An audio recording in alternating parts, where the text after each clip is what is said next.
謝主上，你知道朕點解要賜婚嗎？皇上一定有原因嘅，小寶唔敢妄自猜測。自從鰲拜正法之後，朕經已得到全國臣民效忠，只有一啲反賊，例如天地會嘅陳近南同埋明朝公主獨臂神，一直同朕作對。不過呢啲二打六應該玩唔出咩花樣。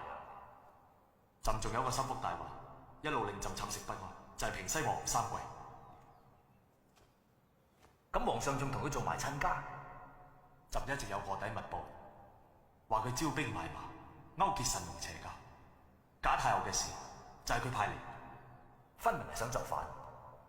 朕安排你做欽差大臣，你明朕嘅意思呢？想借啲嘢做瓜佢？當然唔係，一係唔殺，一殺要斬草除根。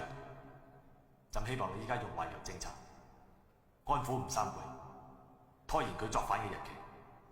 等喺適當嘅時間，朕會調動兵馬，將佢哋一網打盡。微臣明白。朕唯一擔心嘅就係建寧公主呢個刁蠻女唔肯嫁，你勸下佢。遵旨。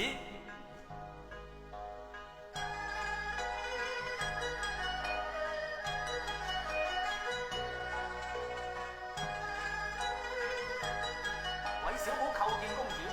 平身。謝你個公主。福兒六兒，冇你哋事啦。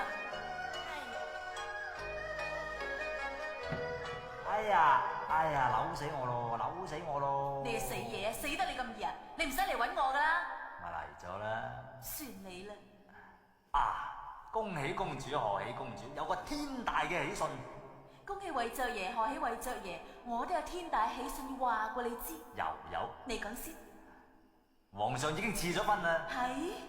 會將公主嚟許配俾平西王吳三桂次子吳應紅，仲派咗微臣做欽差大臣陪公主出嫁。